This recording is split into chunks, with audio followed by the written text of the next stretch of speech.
ஸ்ரீ இராமாயணம் பாகம் 44. எம்பெருமானே, இராவணன் தன் தமையனாராகிய குபேரனிடமிருந்து கவர்ந்து கொண்ட புட்பக விமானம் இருக்கின்றது. அதில் எல்லாரும் போகலாம் என்று கூறி விமானத்தை கொண்டு வந்தார். இராமர், தோழர்களே, நீங்கள் எல்லாரும் உங்கள் இருப்பிடத்துக்குச் செல்லுங்கள். உங்கள் உறவினர்களுக்கு என் சுகத்தைச் சொல்லுங்கள். நான் அவசரமாக அயோத்திக்கு போகின்றேன் என்றார். விபீஷணர் முதலிய அன்பர்கள் இராமரை வணங்கி, பெருமானே, நாங்கள் எல்லாரும் வந்து தேவரீரின் முடிசூட்டு விழாவை கண்டு களிக்க வேண்டும். எங்களுக்கு அனுமதி கொடுக்க வேண்டும் என்று வேண்டினர். இராமர், அவ்வண்ணமே வாருங்கள் என்று கூறினார். எல்லாரும் விமானத்தில் ஏறிக்கொண்டார்கள். வடக்கு நோக்கி வருகின்ற வழியில் இராமர் சீதையை பார்த்து, ஜனகராஜன் பெற்ற தவக்குழந்தே, இதோ இந்த சேது அணையை பார்ப்பாயாக. இதனை பார்த்த மாத்திரத்தில் எல்லா பாவங்களும் போகும், இகபர நலன்கள் உண்டாகும் என்று சேதுவின் பெருமையை கூறினார். விமானம் கிட்கிந்தைக்கு அருகில் வந்தவுடன் இராமர் விமானத்தில் இருந்தபடியே கிட்கிந்தையை சீதைக்கு காட்டினார். சீதாதேவி, பெருமானே, இந்த வானர பெண்களையும் அயோத்திக்கு அழைத்துக் கொள்ள வேண்டும். நான் ஒருத்தி மட்டும் இந்த விமானத்தில் போவது சிறப்பன்று என்று கூறினாள். விமானத்தை கிட்கிந்தையில் இறக்கி அங்குள்ள தாரை முதலிய பெண்மணிகளை விமானத்தில் ஏற்றிக் கொண்டார்கள். அந்த வானர பெண்கள் மனித வடிவம் எடுத்துச் சென்றார்கள். விமானம் சித்திரக்கூடத்தை அடைந்தது. பாரத்துவாசர் மண்ணுலகில் நின்று கொண்டு இராமரை இங்கு இறங்க வேண்டும் என்று வேண்டிக் கொண்டார். பாரத்துவாசர், இராமா, என்னை விட்டு பிரிந்த பின் நிகழ்ந்த நிகழ்ச்சிகள் அத்தனையும் இங்கே இருந்து பார்த்து மகிழ்ந்தேன். இன்று என்னிடம் தங்கி உணவருந்த வேண்டும் என்றார். பரதன் அங்கு உயிர்விட துணிந்திருக்கின்றான் என்றிருந்தும் இராமர் சாப்பாட்டிற்கு ஒப்புக்கொண்டார். அதனால் அவர் சாப்பாட்டு இராமன் என்று பெயர் பெற்றார். இராமர், அனுமனே, நீ விரைந்து சென்று பரதனிடம் என் கணையாழியை காட்டி என் வரவை பரதனுக்கு தெரிவிப்பாயாக என்று கூறினார். இராமபிரானுடைய வருகையை பரதருக்கு அறிவிக்கும் பொருட்டு அனுமார் வான்வழி சென்றார். தன் தந்தையாகிய வாயு வேகமும் இராம பாண வேகமும் பிற்பட தனது மனமும் பிந்த அத்துணை வேகமாகச் சென்றார். இராம பக்தியே ஓர் உருவெடுத்தது போன்ற பரதர் அயோத்தி மாநகரையும் அரண்மனையையும் துறந்து அயோத்திக்கு அருகிலுள்ள நந்தி கிராமத்தில் ஒரு மண்டத்தில் இராமருடைய பாதுகையை வைத்து வழிபாடு செய்து கொண்டிருந்தார். இறைவனை அடியார்கள் காலை, உச்சி, மாலை என்று முப்போதும் வணங்குவார்கள். பரதரோ எப்போதும் வணங்கிக் கொண்டிருந்தார். பொறி புலன்களை அவித்து உள்ளன் தவித்து அழுத கண்ணும் தொழுத கையுமாக நறுமண மலர்களால் அர்ச்சித்து வழிபாடு செய்து கொண்டிருந்தார். இராமர் சென்ற திசை தெற்கு ஆதலின் தென் திசையைத் தவிர வேறு திசைகளை நோக்கார்.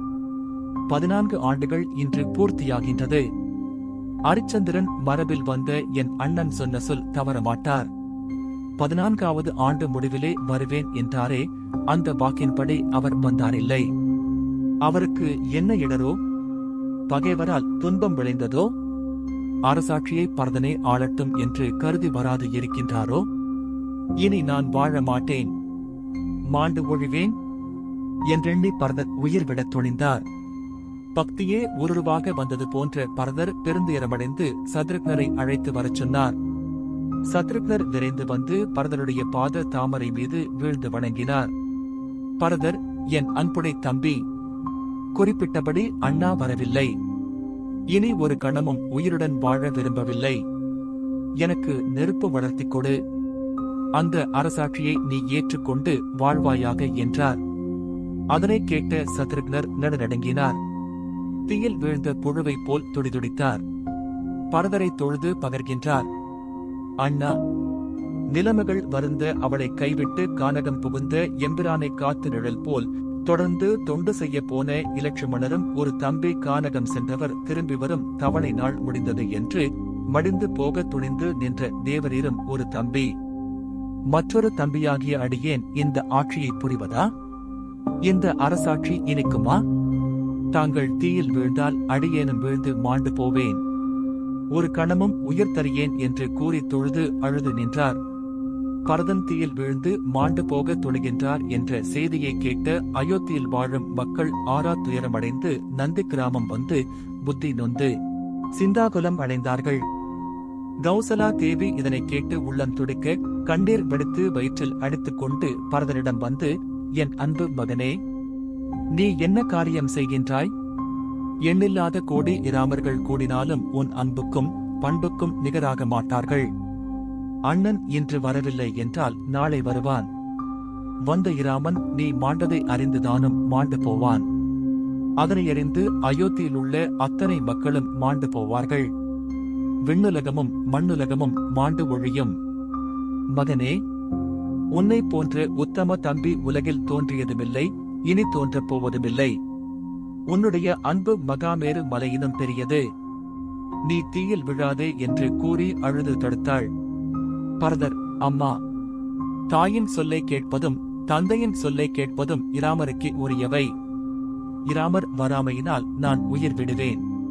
14 ஆண்டுகள் பொறுத்து நான் வருவேன் என்று அண்ணா உறுதி கூறினார். அப்பொழுது நான் அண்ணனை பார்த்து, அண்ணா, தாங்கள் கூறியபடி 14 ஆண்டுகள் கழித்து வரவில்லையானால் நான் உயிருடன் இருக்க மாட்டேன் என்று சபதம் செய்தேன். அண்ணன்தான் சொன்ன சொற்படி வரவில்லை, ஆகவே நான் வாழ்வது முறையில்லை. தீயில் வீழ்வதுதான் முறை.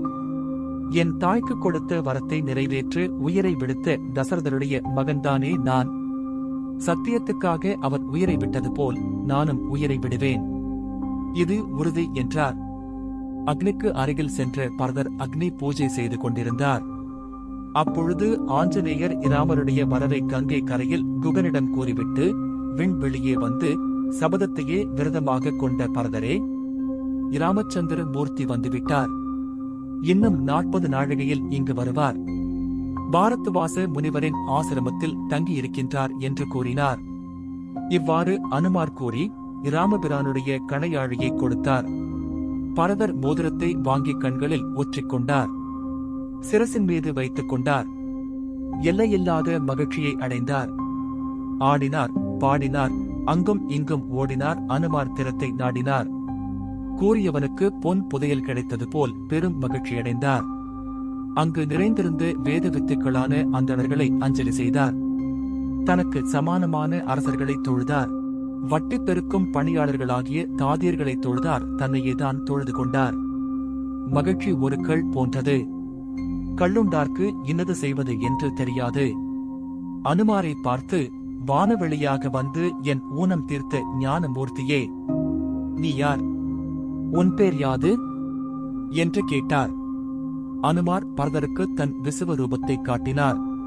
அந்த பேருருவத்தைக் கண்டு வசிஷ்டரும் பரதரும் சத்ருக்னரும் அச்சமும் அதிசயமும் அடைந்தார்கள். மற்றவர்கள் விண்ணும் மண்ணும் மூடி நின்ற அனுமாருடைய விசுவரூபத்தைக் கண்டு விரண்டு மருண்டு நடுங்கி ஒடுங்கி நின்றார்கள். அந்தண வடிவத்தில் வந்த அனுமார் இப்பொழுது தன் சுய வடிவத்தைக் காட்ட எல்லாரும் வியந்து நயந்து நின்றார்கள். பரதர் அனுமாருக்கு பொன்னும் பொருளும் மிக விலையுயர்ந்த இரத்தினமணிகளும் பொன்னாடைகளும் பரிசாக கொடுத்து மகிழ்வித்தார். பின்னர் பரதர் அனுமாரை பார்த்து, எங்களை வாழ்விக்க வந்த வள்ளலே, உன் வரலாறு யாது என்று கேட்டார். அனுமார், அடியேன் வாயுகுமாரன். என் தாய் அஞ்சனா தேவி. என் பெயர் அனுமன். நான் இராமருக்கு அடியேன் என்று கூறி பரதர் இராமர் பிரிந்த பிறகு நடந்த வரலாற்றை சுருக்கமாகவும் உருக்கமாகவும் கூறினார். இதை கேட்டு பரதர் இராமருக்கு நேர்ந்த துன்பங்களை எண்ணி பெரிதும் துயரமடைந்தார். தொடரும்.